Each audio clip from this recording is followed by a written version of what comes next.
on me face and she know it. Neighborhood hero, pussy boy turn to a neighborhood. All right, and we are back on air. This is Entertainment Thursday right here on Good Morning Kenya, and this is how we do it each and every Thursday. We get to entertain you, and right now, my next guest on stage, I'll call this a stage today, is two artists who've decided to be working together. So they will be telling me if they are officially a duo or they just work together when it's convenient for them. Genesis and Ouma. Welcome to the show. Thank you very much. Kofiti? Very good. Ouma, nimesema jina Ouma pekee bila hiyo ingine. Niseme ama? Yo wacha waipate baadaye. Waipate baadaye. Wacha waipate baadaye. All right, so are you guys a duo ama you just work conveniently together?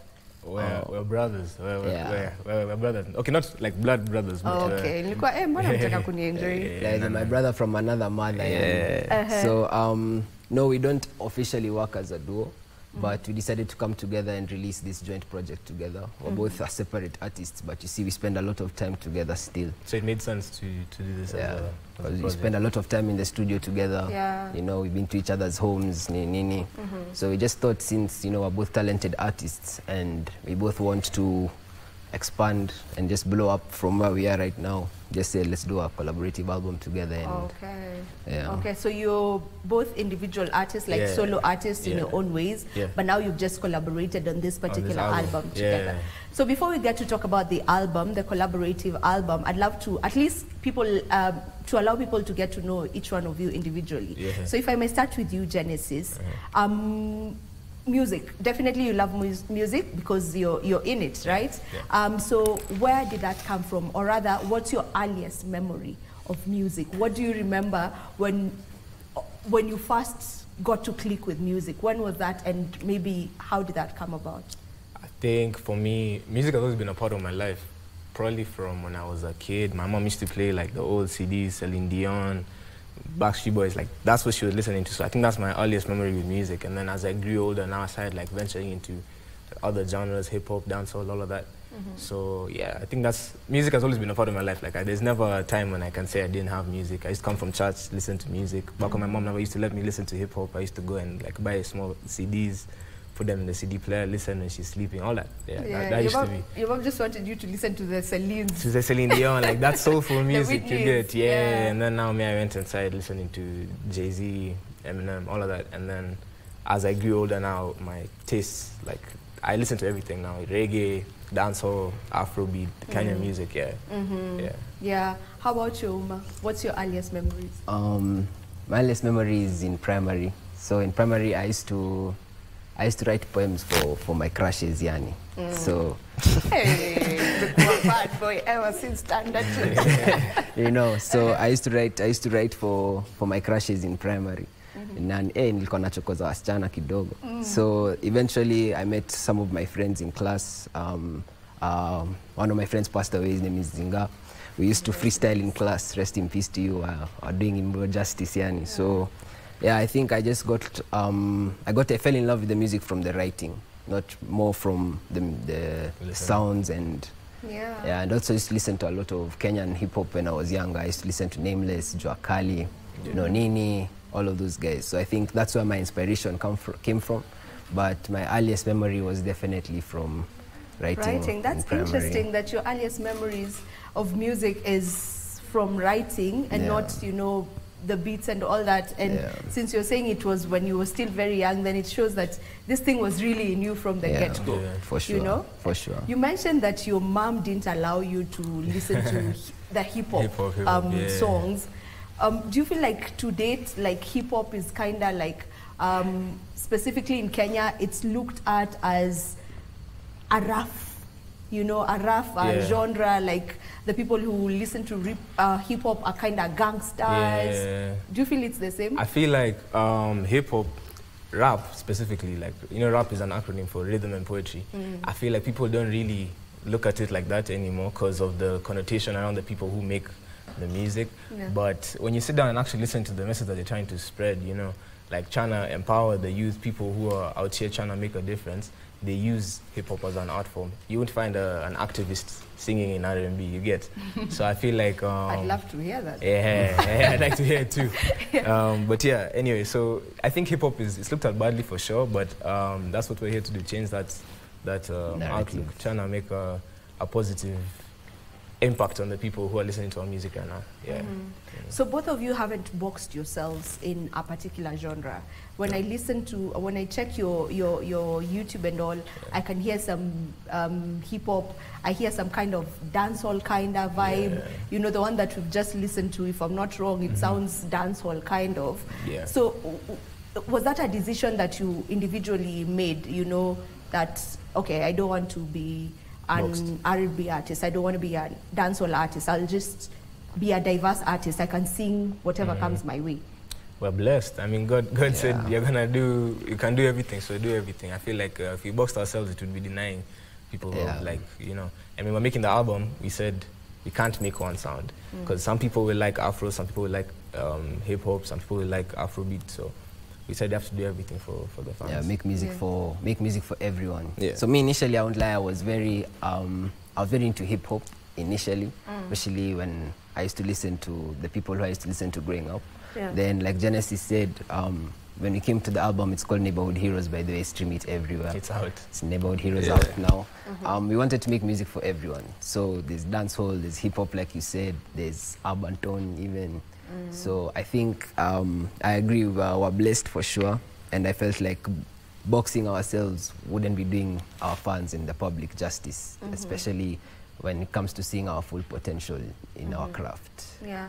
Don't you think being a diverse artist kind of limits you in this way?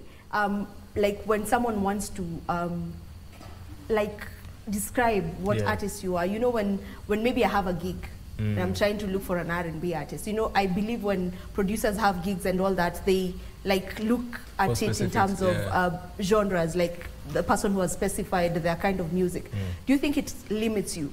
So, you know, the thing is, you could say so, but just look at it like, if you have an R&B show, we can come and perform R&B songs. We have R&B songs, you get. If you have an Afro show, same thing. Urban tone, same thing. Like, we have the ability to target different demographics, and I feel like when you have a larger outreach, you can spread a message to a larger group of people, you get. Yeah, but I feel what you're saying though. I think I understand where you're coming from, because a lot of artists want to specify into a particular niche, you know, like R&B, strictly R&B, and they blow up with just R&B. But I feel like we're a jack of all trades. At least as artists, we're jacks of all trades. We can do everything. So I think, like Genesis said, at an R&B show, we'll come perform. If you want us to come perform hip-hop at a show, we can come perform, you know. So, yeah, but I get where you're coming from. So how does your bio read? You know, because for most artists, it writes so-and-so fee, you know, Afro soul artist, da-da-da. So how does yours read?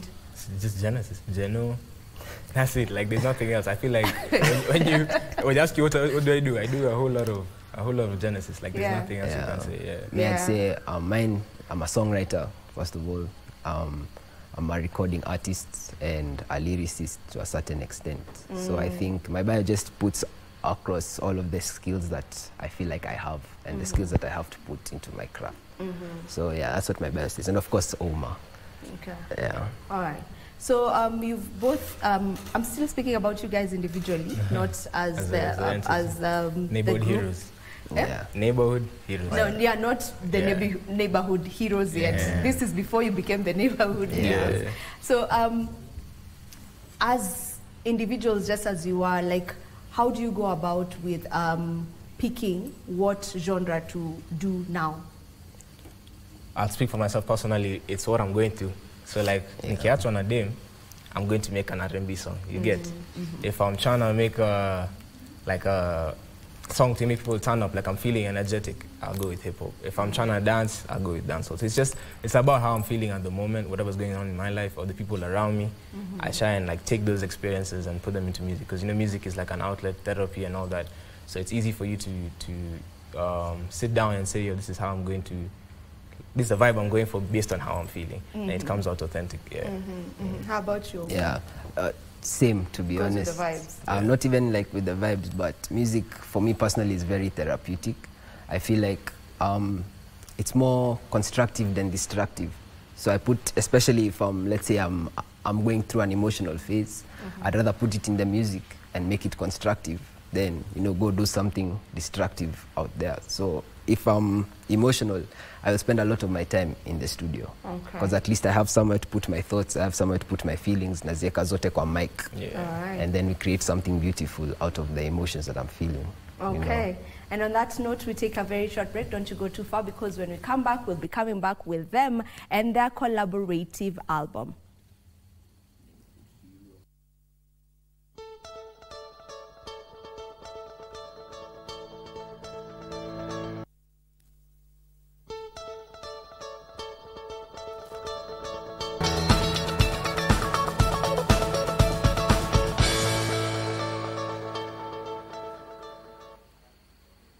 Thank you for staying with us right here on Good Morning Kenya Entertainment Thursday. And before we took that break, if you already tuned in, you know that with me in studio is Genesis and Ouma. Now they have a collaborative album, and that is what they are promoting at the moment. The album goes by the name Neighborhood Heroes.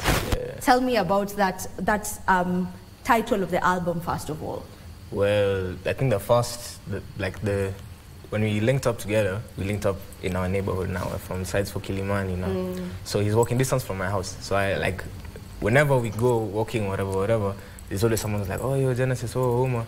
And we picked up on that, like, yo, over here, people actually know what we're doing. Like, they really enjoy the music and the messing of what we're doing. So, but you know, I feel like we want to put that into music and give them, a project that would, be a soundtrack to their lives, you get.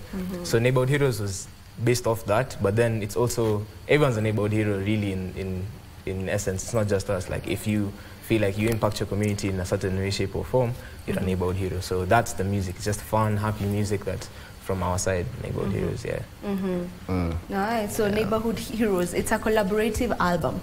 So when you talk about a collaborative album for artists, how does that look like? So first of all, both of us on all the tracks.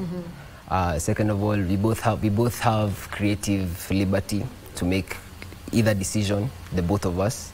We both have executive producing rights for the album. So basically, all of the decisions made from when it comes to crafting the album to pushing it to marketing it, it's mutual. First of all, it's mutually beneficial, even when it comes to shows and all of that. And it's a decision that we both mix together. Like, it should be a synonymous. How did you go about writing the songs on this album? Like, how's the creative process like? How was it like? So we have 11 songs on the project. We made over 60, 70. We sat down and said, like 100. Bro. How do you narrow it down to 11 from 70? You pick the best. Wow. You pick the best. There's this thing called the 10x rule. If you want one good of something, you do 10 times of it. So if I want one good dancehall song, I'll do 10, then I'll pick the best one.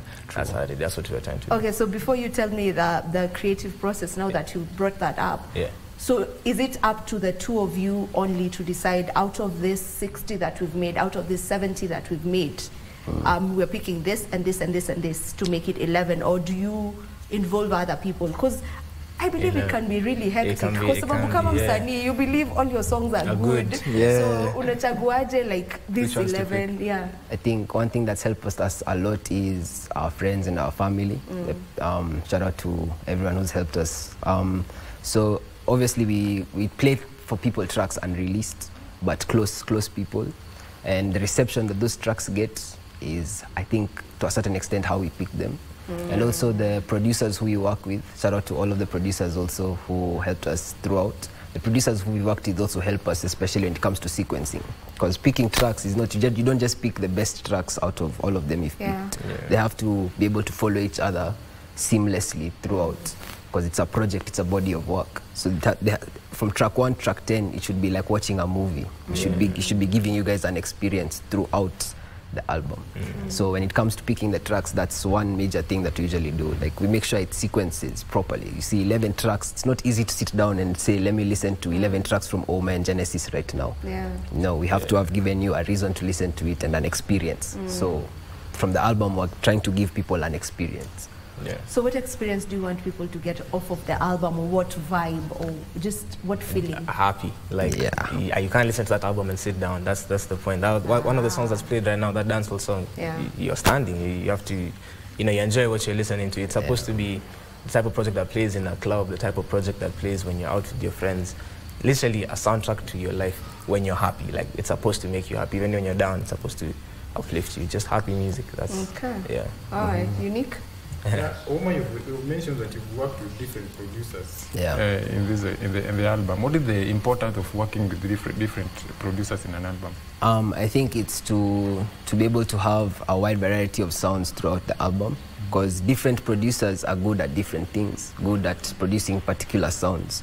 So I think it's also sort of to also widen your reach in terms of your audience, because even as a producer, there's some producers, like for example, our friend Soundcraft.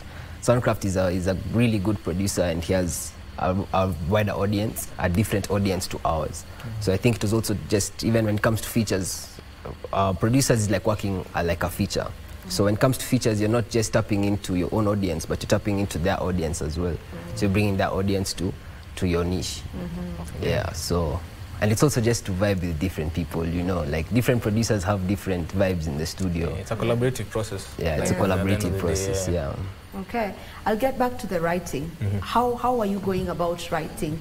Like, were you guys like coming together, the two of you, and then you decide, we're gonna write on this, and then you write your own, and then he writes his own, or how was that looking like? That was mostly the idea, but most of the time we were linking up like on some, let's just go to the studio and see what happens. Yeah. So he'd come over, or I'd come over to his place, and we go. So we go to the studio, we sit down, then a producer would play a certain beat, then we'd cook based on that. Or he'd come up with an idea and then call me and say, yo bro, we go to the studio, or I'd do the same. Like, it was really just, I'll write, and then he'll write, and then we're trying to make sure that it's seamless and cohesive, and we're trying to build that body of work based on that. So yeah, that was basically it. But writing, I feel like writing for different individuals is different. Because for me personally, what I noticed when we were writing together is we'd be in the studio, and when we're writing, we don't talk to each other, by the way. We don't have to say, okay, you write about this, I'll write about this. Yeah. It's about how the beat is played, the beat that's played, how it makes us feel. So funny enough, I'll write on something, I'll go record it, and then he enters the booth and he's recording on the same thing that I've just recorded. Yeah. So I feel like writing for artists is it's kind of weird. Like, if I explain it, I'll sound like a bit of a cheesy, but it's like how a beat makes you feel. It's the vibe that makes you, it's the vibe that makes you, literally, the vibe is what brings out the words, the vibe of the beat of the music. Yeah, and that's really interesting, because I've not just heard it from you, I've heard it, from a number of artists that I've had on the show. Like, the beats will lead you to what you write, and most of the times you find out that if it's a collabo, it's almost the Similar. same thing. So I don't know whether to call it spiritual kind of. It's just something that cannot be explained. Really. Now, from the 11 songs that are on Neighborhood Heroes, which one do you feel like, while you guys were cooking, that's the word you use, cook the music, while you guys were cooking, while it was in the making, you were like, this one, this is it. Tingisha. Tingisha, and was the reception equally the same? Yeah. Yeah. We decided that track because by the time we went to record Tingisha, the album was ready. Done. It was finished. When immediately we recorded Tingisha, immediately we left the studio. We said we're going to remove a track here and add Tingisha. Yeah. It wasn't going to be part of it. Nah. Oh, you had already settled on they were about to upload the album. Like literally, we were uploading the album 2 days later, or like a day after. We recorded that track. We said, this one has to be there. This one has to go. This one has been cooked for sure. It's been cooked. It's been cooked. And which song do you feel like it has disappointed you? Not that it's bad. It has disappointed you in terms of how people, the reception, and you can mention it so that people can maybe go back and listen to it a second time. Wasi Wasi for sure. Wasi Wasi. The song called Wasi Wasi. What is it about? It's a good time in the club. That's it. It's called. What's like, if you're somewhere, it's a good time in the club, but uko na wasiwasi. Mtu asilete wasiwasi. Lete wasiwasi. Lete wasiwasi. You're just looking at. Exactly. I think Wasiwasi would say is one of we call it slept on, because the reception we feel like it deserves is not what the reception is getting. But that's about to change. We'll shoot a video Definitely. and see how that goes. For sure. Yeah. And now that you've mentioned it, I'm sure for some of the people who maybe were just checking out your album, they'll listen to it and get to know what is it about What's this this song Wasi that, Wasi? you know, what is it about Wasi Wasi? Have you gotten a chance to perform any of the songs on the album? Yeah, we have. You've gotten gigs already for it? Yeah. Tell me about it. That's probably the most fun part of the experience, Yeah. like seeing people's reaction when we're performing, crazy antics on stage. Yeah, we performed in the rain. In the rain, yeah, we performed in the rain, and they didn't leave, like the fans were still there. In fact, the reason the show stopped is because it rained on the equipment and we had to kill it, but like guys were going insane on the like the fans were going crazy, so yeah.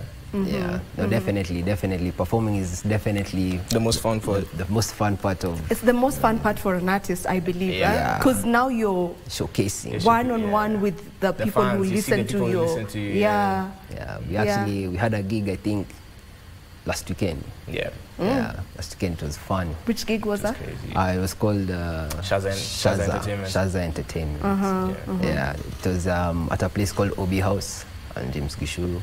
It was, it was crazy. It was amazing. The reception was amazing. Yeah. The fans showed us love. Yeah, it was a lot of fun. What's the feeling for each one of you? Like, I want you to describe the feeling while you were on stage last weekend, or generally when you're normally on stage. What feeling do you get? Like, if you can describe it. It feels like, so like the music is like a product, and you sold this product to someone.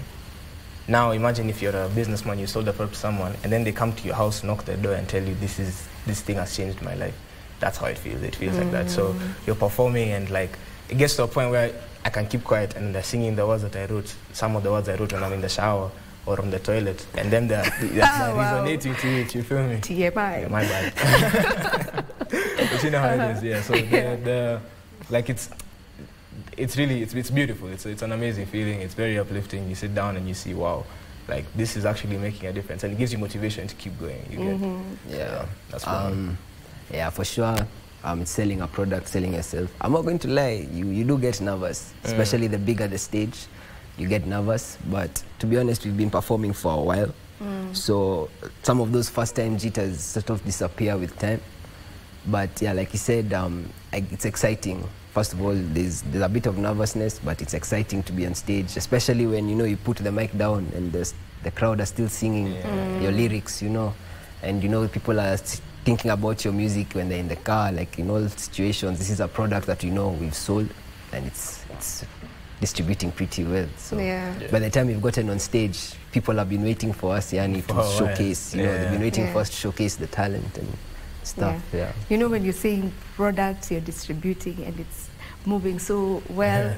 I was just from watching, like over the weekend, I watched Ghost Power Book 2. So, but let's not get into that. Don't spoil for me. Let's not get into that. What did I want to ask now? My trail of thought has. Well, you've talked about the jitters, the jitters that maybe sometimes you get while getting on stage. Do you have a particular ritual, or let me call it a routine? Yeah. Do you have a particular routine that you follow before getting up on stage to help you, calm the nerves? I think personally, I don't panic when it's a big crowd.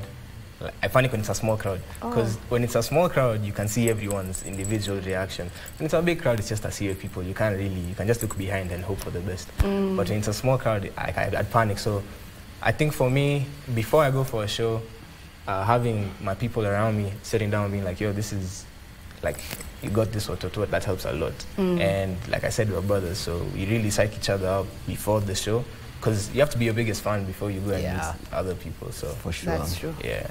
All right. May I pray, man? You pray. May I just pray? Prayer is important. You pray because first of all, you don't just pray for the show to go well. You have to appreciate, first of all, getting that show. Sure. You have to appreciate getting on that stage, being alive enough to showcase what you're doing. So me, first of all, I obviously appreciate. I thank God for being where I am, and I pray that the situation is going well. Yeah. And honestly, me, when it comes to either a big crowd or a small crowd, me, it's as long as the people there have the time of their life. I can perform for 3 people, but those 3 people go and say, wow, Oma and Genesis killed it. Yeah. You know, I Yeah. can perform for 1 person and they'll be like, wow, enyewe, umse anaenda far. Yeah. You know, so when it comes to crowds, I understand, like, obviously with the jitters, you know, the jitters are always going to be there, you know, because as a human, you're nervous to do anything. But I feel like prayer for me personally sort of calms me down, and I'm like, you know, now you have the will. Jesus has the will now. However it will go, I'll do my best. You know. I love that. I love that. Yeah. All right. So Genesis and Ouma, for those who are getting to meet you for the very first time right here, you can let them know where to find you on social media and where to find your songs and the album. Yeah. As we wind up. All right. So Genesis, that's GENES1S, Genesis.ke on Instagram, Twitter, Snapchat, YouTube, all of that. Just go search Genesis, you'll find me. My music is out on every distribution platform, Apple Music, Spotify, so stream Neighborhood Heroes. Shout out to all the fans, everyone who's listening to me. I really appreciate you guys. Tingisha music video coming real soon. The Neighborhood Heroes official album launch party to be announced, but that's also coming real soon. We have a couple of shows lined up for you guys, so I really appreciate you guys. If you could pull up, yeah, all love. All right, so, I'm Oma on Instagram, Adongo You Dig, and Adongo_You Dig on all platforms, Kilimani Baby on Twitter, and yeah, Neighborhood Heroes out now on all platforms. Okay, thank you so much for coming through, guys. Thank you for and we'll wind up with one of your songs. I don't know which one DJ ameamua tumaliza nayo. Bad Girl. Bad Girl. All right, Bad Girl. Don't go too far. When we come back, we'll be dancing with the dancers that we'll be having today.